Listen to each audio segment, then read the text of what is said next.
날개. 날개란 그 새나 공충의 몸에 붙어 있어서 그 공중을 날아다니는 데 쓰는 몸의 일부분을 말하지요. 또는 그 비행기의 그 몸체에 붙어 있는 양쪽에 그 큰 넓은 조각을 말합니다. 성경 말씀 보면은 이 날개 이 단어가 107번이 나와요.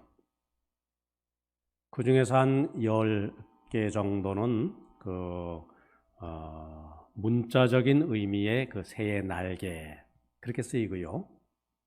나머지는 다 비유적인 의미로 쓰입니다. 어떤 비유일까요? 하나님이, 주님이 우리를 품어주신다. 우리를 덮어주신다. 또 우리를 보호하시고 인도해 주신다. 그 의미죠. 자, 오늘 본문 말씀입니다. 4편 말씀, 91편이죠. 4절 말씀 보면은 그가 너를 그의 깃으로 덮으시리니 네가 그의 날개 아래에 피하리로다. 오늘 말씀도 비유의 의미로 쓰여졌죠. 자, 하나님의 보호하심을 받으며 사는 성도의 그 축복. 그것을 오늘 본문은 말씀하고 있습니다. 1절 말씀. 우리 함께 같이 읽을 수가 있겠습니까? 우리 통독이라고 하지요. 함께 읽겠습니다. 시작. 지존자의 은밀한 곳에 거주하며 전능한 자의 그늘 아래 사는 자여. 예. 무엇을 말씀하고 있죠? 믿음으로 하나님을 보호자로 삼는 자의 그 안전함. 그것을 시편 시인은 노래하고 있습니다. 지존자, 가장 존귀하신 분, 그 하나님의 은밀한 것에 거하는 것이 우리 믿는 이들의 특징입니다. 성도의 생활, 우리가 하나님께로 돌아가서요, 하나님을 안식처로 삼고요, 거기서 주님 주시는 평안, 행복을 누리며 사는 삶, 이게 성도의 삶이지요. 우리가 살고 있는 이 세상이 안전해서가 아닙니다. 우리의 생활이 행복해서가 아닙니다. 문제, 갈등이 없어서가 아니지요. 우리 믿는 이들은 하나님을 우리의 보호처로 삼고 하나님의 그 날개 그늘 아래 있음으로 말미암아 그러므로 우리는 평안하고 우리의 삶이 안전한 것이지요. 믿음이 무엇입니까? 믿음이라고 하는 것은 우리가 하나님을 아는 것만을 뜻하는 것이 아닙니다. 내가 하나님을 하나님으로 인정하는 것만이 아닙니다. 내 믿음의 대상, 우리 하나님에게 전적으로 내 자신을 맡기고 내 삶 전체를 하나님께 내어드리는 그 삶, 그것이 믿음이지요. 어린아이가 혼자 캄캄한 밤 밖에 나가면은 두려워합니다. 무서워서 웁니다. 근데 똑같은 밤일지라도 아빠의 손을 잡고 밖에 나가면은 아이가 콧노래를 부릅니다. 별을 바라보면서 경쾌한 발걸음으로 걸어갑니다. 왜 그렇죠? 아버지를 믿고 아버지에게 자신의 삶을 맡기기 때문이지요. 그래서 시편 시인은 말합니다. 2절 말씀. 자, 2절 말씀도 우리 같이 읽겠습니다. 시작.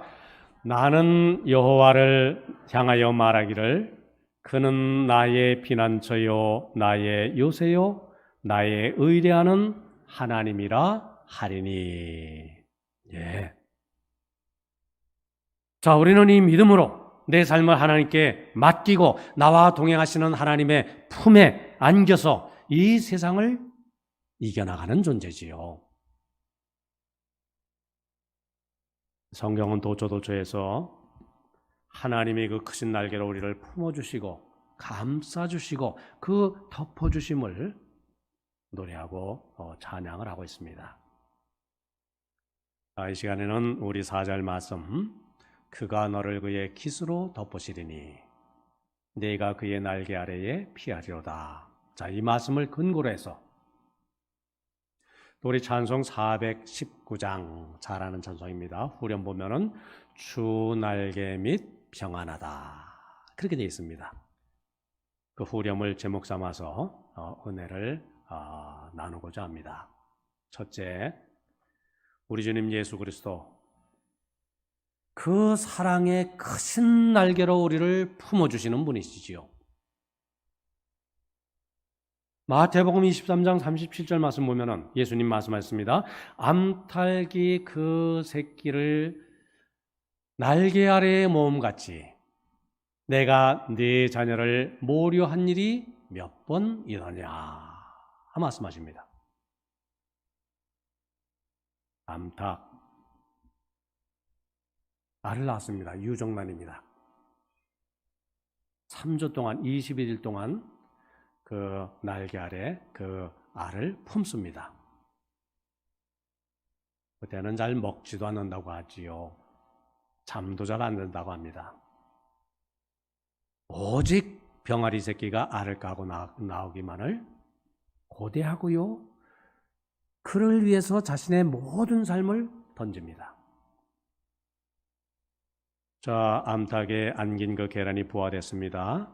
그럼 어미닭이 얼마나 기뻐합니까? 비가 오나 바람이 부나 낮이나 밤을 막론하고 자기 새끼를 보호하기 위해서 모든 수고 정성 아끼지 아니합니다. 만일 어떤 위험한 일이 닥치면은 그 암탉이 자기 고유한 소리를 내지 않습니까? 그래서 그 병아리를 불러 모으고요. 그리고 자기 품 안에 품어서 그 병아리를 보호합니다. 자, 우리나라 선교 초기에 있던 일 우리가 종종 듣습니다. 한 선교사가 시골로 전도하러 나갔습니다. 하룻밤 먹은 농부의 집 아침에 이제 닭장에 모이를 주러 갔는데 어미닭이 꼼짝을 않고 그대로 이렇게 앉아 있는 겁니다. 병아리들은 그 날개 아래서 쭈삣쭈삣 얼굴을 내밀고 삐약삐약대고 있는데 아무리 이렇게 모이를 주려 해도요, 닭이 그대로 그냥 있는 겁니다. 그 이상해서 그 집주인을 불렀습니다. 주인이 오더니 척 이렇게 보고 알아챕니다. 지난밤에 족제비가 이 닭장에 다녀간 모양입니다. 한마디 합니다. 그러니까 어미닭은 자기 피를 족제비에게 빨아먹히면서도 혹시 병아리들에게 해가 가지 않을까 꼼짝도 않았던 것이지요. 자신을 희생한 것입니다. 그러니까 선교사님이 바로 말을 이어받아서 말씀합니다. 그렇지요. 우리 주님 예수 그리스도의 모습을 뵙는 듯합니다. 주님이 그러하셨습니다. 그분이 우리를 암탉이 그 제 새끼를 날개 아래 모은 같이 우리를 부르시고 우리를 불러주셨습니다. 그분은 우리의 죄와 허물을 대신해서 십자가까지 지셨지요. 수고하고 무거운 짐진 자들아 다 내게로 오라 내가 너희를 편히 쉬게 하리라. 우리를 부르시고 그 사랑의 넓은 가슴에 품으시고 그리고 우리에게 생명, 우리에게 구원을 허락하셨습니다. 우리는 주님의 품 안에 있습니다. 마치 병아리들을 그 구원이 어미 닭으로 그 날개로 말미암은 것 같이 우리 주님 예수 그리스도께서 그리하셨습니다. 전도를 했다고 하지 않습니까? 병아리들 뭐 어미닭 품속을 떠나서 뭐 자유롭게 뭐 세상 이리저리 다니면서 놀고 있지만요. 갑자기 비가 온다거나 또는 고약한 동물이 올 때는 오직 그들의 유일한 피난처인 어미닭의 품으로 돌아갑니다. 왜? 그것이 가장 안전하기 때문이죠. 자, 우리가 살고 있는 이 세상 참으로 많은 염려, 근심, 걱정거리 가운데 우리가 살고 있지 않습니까? 자, 그러나 우리에게는 영원한 피난처가 있습니다. 바로 우리 주님 예수 그리스도의 품 안입니다. 그가 너를 그의 깃으로 덮으시리니 내가 그의 날개 그늘 아래 거하리로다. 누구의 신앙 고백입니까? 우리의 신앙 고백이지요. 자, 이 말씀대로 우리 아멘 하시면서 주님의 품 안에서 세상에 주지 못하는 이 평안을 안고 세상을 이겨나가시는 우리 성도님들 모두 되시기를 바랍니다. 둘째, 하나님은 그 날개로 우리를 인도해 주시지요. 내가 내 삶을 운반하는 것 아닙니다. 뭐 세상이 물질이 뭐 나를 움직이는 것이 아닙니다. 오직 하나님이 나를 인도하시고 운반하시지요. 그래서 출애굽기 19장 4절 말씀 보면은 내가 애굽 사람에게 어떻게 행하였은가 내가 어떻게 독수리 날개로 너희를 업어 내게로 인도하였음을 너희가 보았느니라. 이렇게 하나님께서 말씀하셨죠. 자, 과거 애굽에서 탈출할 때 이스라엘 백성들 광야에서 나가는 생활했습니다. 얼마나 힘들고 얼마나 고달픈 삶의 고비고비들이었겠습니까? 때로 너무나 힘드니까 사람이 불평도 생기고요, 원망도 하고요. 자, 그러나 그 고통스럽고 외로운 그 순례자의 그 길은 결코 이스라엘 백성들 혼자만이 걸어가는 것이 아니었지요. 하나님이 직접 그 민족을 운반하셨다. 그 은혜의 사실을 이스라엘 백성들은 깨닫고 감사했습니다.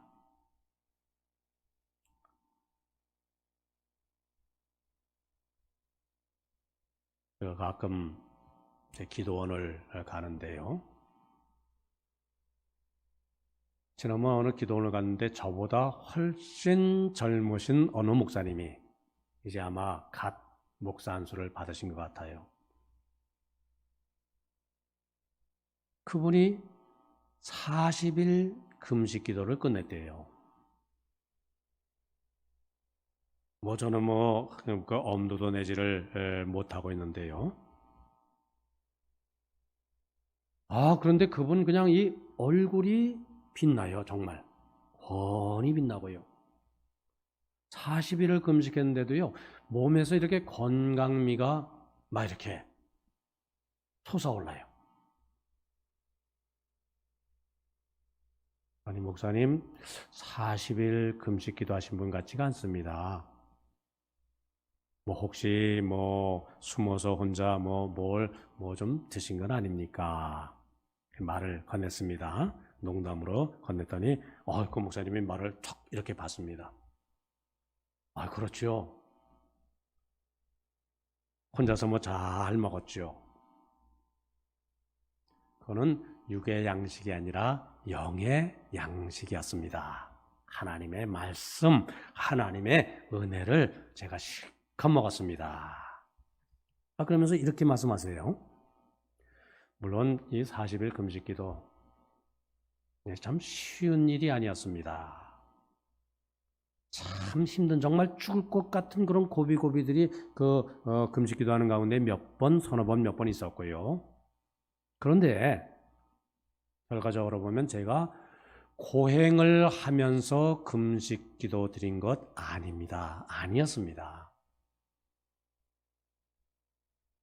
힘들고 어려운 고비고비들 억지로 참고 넘으면서 지난 것이 아니라, 자, 성경 말씀에 하나님이 이스라엘 독수리 날개로 업어서 가나안으로 인도하셨다 말씀하셨는데, 저는 그 말씀을 아주 절감을 했습니다. 체험을 했습니다. 저도 하나님 그 날개에 업혀서 40일 동안 은혜 가운데 지냈을 뿐이지요.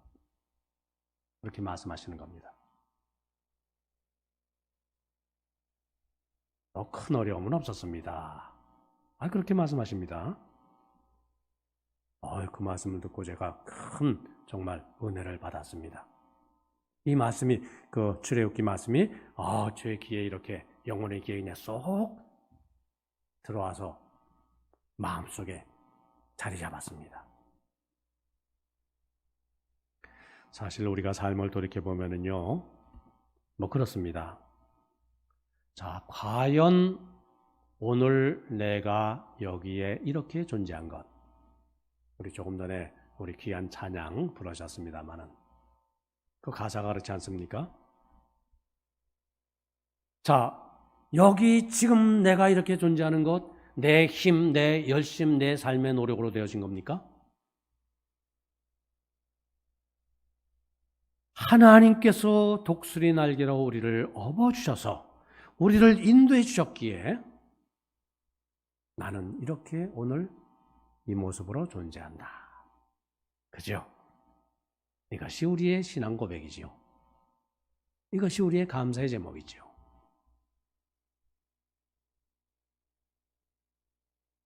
믿음 생활이란 하나님이 내 삶을 운반해 주신다. 이것을 믿는 생활 아닙니까? 우리는 온전히 우리의 삶을 하나님께 맡기면서 그 은혜를 매일매일 체험하면서 이렇게 감사하며 사는 존재들, 모두 그러한 존재들 되어야 할 줄 믿습니다. 셋째, 하나님은 그 날개로 우리를 훈련시켜 주시죠. 신명기서 32장 11절 12절 말씀 아닙니까? 자, 마치 독수리가 자기의 보금자리를 어지럽게 하며 자기의 새끼 위에 너풀거리며 그의 날개를 펴서 새끼를 받으며 그의 날개 위에 그것을 없는 것 같이 여호와께서 홀로 그를 인도하셨도다. 이 짤막한 구절 속에 독수리 새끼를 훈련하는 방법이 소개되고 있지요. 자, 독수리가 새들의 제왕이 된 것은 저절로 된 것이 아니라는 말씀입니다. 가혹한 훈련 때문이라는 말씀이지요.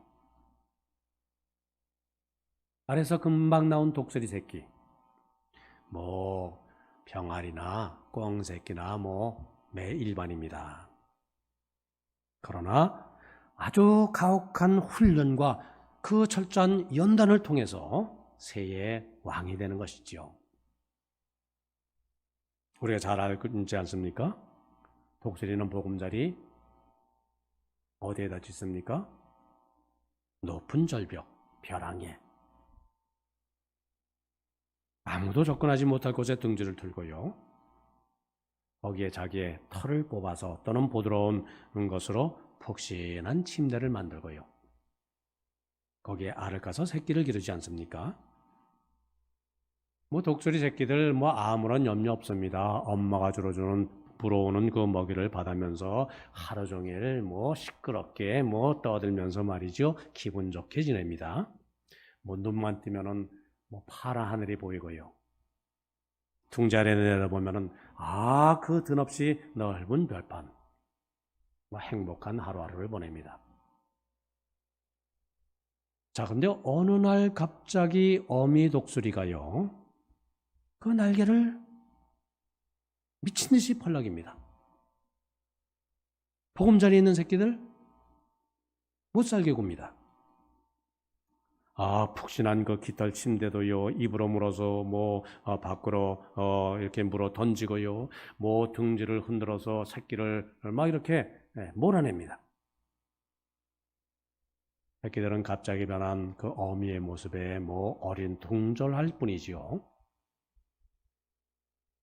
다른 새들은 그 모습을 보면서 저 어미 독수리가 뭐 심술을 부리는구나, 수군될 겁니다.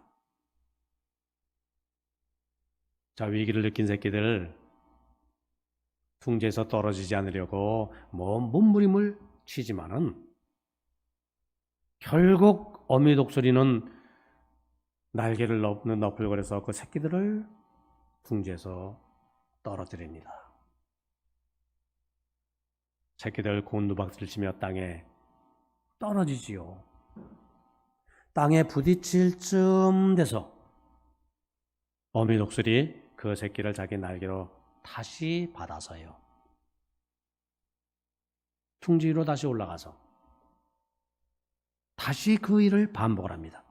자, 이렇게 반복하면서 어미 독수리는 무엇하는 것이지요? 새끼 독수리 비행 훈련하는 것이죠. 나는 법을 가르쳐주는 것입니다. 강인한 날짐승으로 훈련시키는 것이지요. 우리 사람은 본능적으로 변화를 별로 좋아하지 않습니다. 여기가 좋사오니 우리 보금자리 속에서 이대로 살았으면 좋겠다, 이 정도면 행복하지, 나는 만족해, 그러면서 살기를 바랍니다. 근데 살다 보면 어느 날 갑자기 예를 들자면 건강에 이상이 생깁니다. 예기치 못한 정말 감당하기 어려운 큰 시련이 닥치기도 합니다.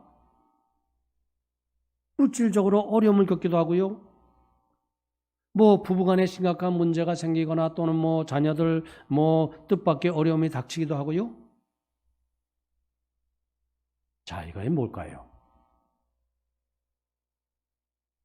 하나님이 그 날개로 우리의 보금자리를 어지럽힌다, 이렇게 판단해도 될 줄 믿습니다. 하나님께서 가까이 와 계시구나. 이렇게 때려 우리가 어려운 시련이 닥치지만요, 이런 과정을 통해서 하나님께서 우리 정신 차리게 하시는 것이다.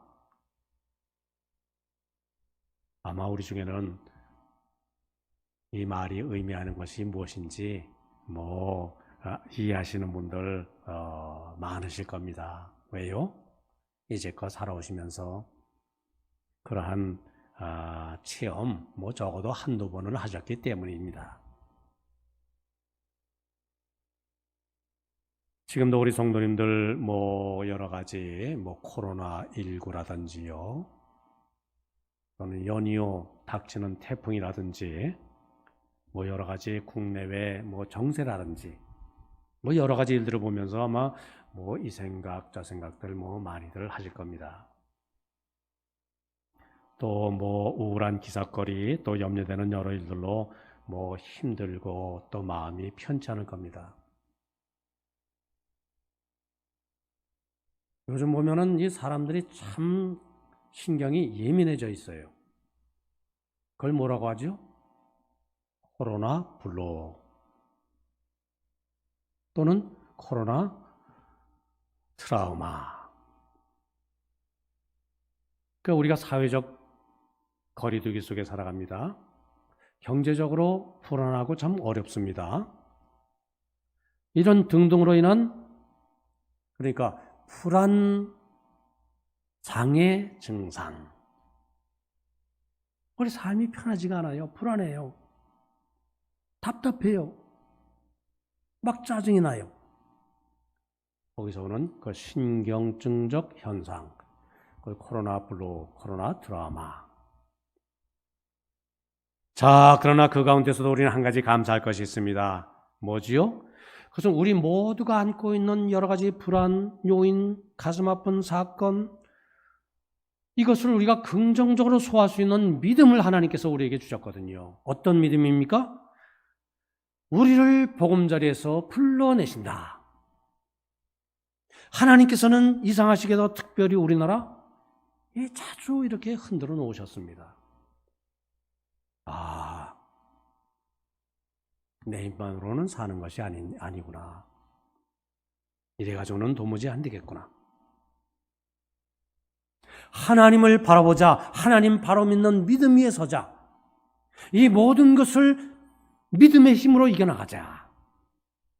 자, 이런 마음이 우러나오도록 하나님이 역사하시는 줄 믿습니다. 그래서 이런 것까지도 우리는 감사함으로 긍정적으로 이겨나갈 수가 있습니다.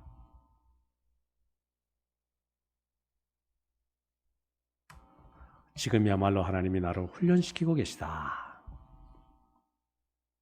이렇게 우리는 우리의 상황을 긍정적으로 받아들입니다. 언제까지 이런 모진 훈련하십니까? 높이 높이 하늘을 힘차게 날아오를 수 있는 믿음의 날개가 생기기까지. 저 말씀을 정리합니다. 세상은 갈수록 점점 더 어려워질지도 몰라요. 정신적으로, 육체적으로 점점 더 힘들어질지도 몰라요. 그러나 우리 주 날개 그늘 아래서 그럼에도 불구하고 평안히 거하는 축복을 하나님께서 우리에게 허락해 주시는 줄 믿습니다.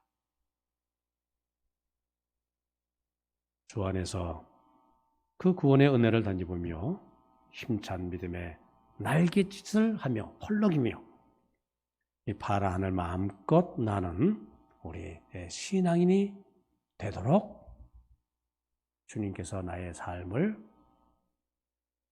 조성하신다.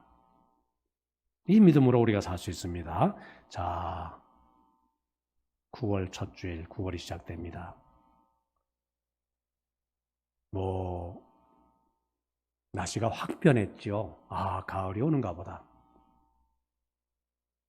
그런데도 우리의 삶에는 코로나19의 그 무게, 또 태풍의 염려, 이것 짓누르고 있습니다만은 그럼에도 불구하고 언제나 어디서나 주 날개 밑에 거하시는 우리 성도님들 다 되시기를 바랍니다.